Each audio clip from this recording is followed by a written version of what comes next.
तीर्थक्षेत्र पंढरपूर शहरातील चर्मकार समाज मंदिर पाडून त्या ठिकाणी बॅडमिंटन हॉल बांधून शासनाने 2005 साली सामाजिक अन्याय केलेला आहे। या अन्यायाला वाचा फोडून पर्यायी मागणी गुरु रविदास राष्ट्रीय संस्कृती भवन 10 एकर क्षेत्रात बांधून द्यावे यासह आणखी काही मागण्या संघर्ष कृती समितीचे निमंत्रक नितीन बनपूरकर यांनी श्रमिक पत्रकार संघात झालेल्या पत्रकार परिषदेतून केले आहे।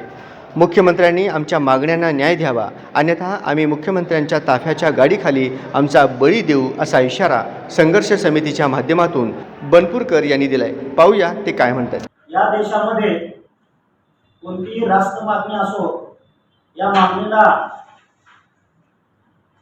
न्याय मिळावा हा मागणी करण्याचा भाव असतो किंवा त्याच्यासाठी ते काहीही करायला तयार असतात। परंतु या ठिकाणची, या देशातली, या राज्यातली व्यवस्था अशी आहे की या ठिकाणी 15-15, 16-16 वर्ष, 20-20 वर्ष अशा मागण्या पेंडिंग असतात। तशातलाच एक प्रकार पंढरपूरमध्ये, तीर्थक्षेत्र पंढरपुरामध्ये महाराष्ट्र शासनाच्या अनुसूचित जाती जमाती कल्याण समितीच्या शिफारशीनुसार आणि नगर परिषदेच्या मेसल कौन्सिल ठरावानुसार 1989 साली दलित चर्मकार समाजासाठी एक चर्मकार समाज मंदिर बांधण्यात आलेलं होतं। या चर्मकार समाज मंदिरामध्ये 2001 साली ग्रंथालयाचं उद्घाटन सध्याचे केंद्रीय मंत्री व तत्कालीन खासदार रामदास आठवले यांच्या हस्ते झालं। तत्कालीन केंद्रीय मंत्री सुशीलकुमार शिंदे यांनाही निमंत्रण दिलं होतं, त्यांचा शुभ संदेश आला। त्यानंतर लक्ष्मण ढोबळे हे सुद्धा पालकमंत्री होते, त्यांनाही निमंत्रण पत्रिकेमध्ये स्थान दिलं होतं, त्यांचाही शुभ संदेश आला। आणि हनुमंतराव डोळस यांना पण निमंत्रण देऊन व तिथले स्थानिक आमदार बाकीचे इतर मान्यवरांच्या हस्ते त्या ग्रंथालयाचं उद्घाटन 2001 साली करण्यात आलं। ते ग्रंथालय अजून सुस्थितीमध्ये चांगलं चालू व्हायच्या अगोदरच त्याच्या सुविधा मिळवण्यासाठी सुद्धा बरेचसे अर्ज नगरपालिकेकडे करून सुद्धा तात्पुरत्या प्रकारच्या सोयी सुविधा केल्या आणि नंतर तर 2005 साली ते समाज मंदिराची जागा राज्य शासनाला दिली आणि राज्य शासनाने त्या ठिकाणी चर्मकार समाजास कोणत्याही प्रकारे विश्वासात न घेता ते समाज मंदिर पाडून टाकलं आणि त्या ठिकाणी खेळण्याचा बॅडमिंटन हॉल बांधला।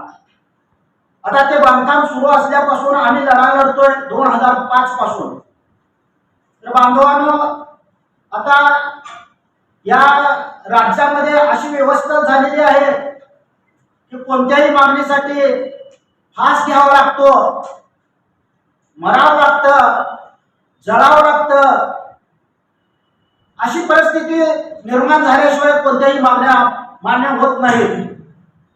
मग आम्ही सुद्धा 2005 पासून सगळे केंद्रीय मंत्री असो, राष्ट्रपती असो, 5-5 मुख्यमंत्री असो, उपमुख्यमंत्री असो, या सर्वांना गल्लीपासून दिल्लीपर्यंत सर्वांना मागण्या मागून प्रत्येका वेळेस वेगवेगळ्या प्रकारची आंदोलनं करून सुद्धा आज मायबाप आम्ही पत्रकार बांधवांकडे आलेलो आहोत। आता आम्ही खूप त्रस्त झालेलो आहोत। आता गेल्या वर्षी सुद्धा महापूजेला मुख्यमंत्री साहेब आले होते, त्यांनी कुणाचंही निवेदन घेतलं आणि त्यांच्या डिजिटलला निवेदन दिलं आणि मग तिथं असणाऱ्या एक कलेक्टरच्या समितीला दिलं। आजपर्यंत त्याच्यावर कुठलीही कारवाई झालेली नाही आहे।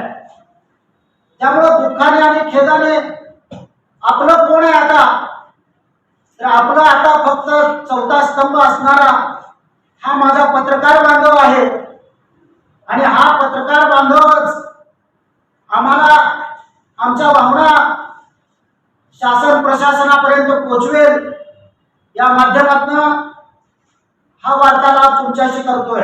तुमच्यावर आम्ही मोठ्या बंधूंच्या याच्यानुसार आम्ही सोडतोय की या आषाढी यात्रेच्या काळामध्ये मुख्यमंत्र्यांनी अगोदर दिलेल्याच त्यांनी जे सांगतात की आम्ही निवेदन घेण्याची व्यवस्था करतो, कलेक्टर सांगतात आम्ही तिथपर्यंत पोहोचवतोय.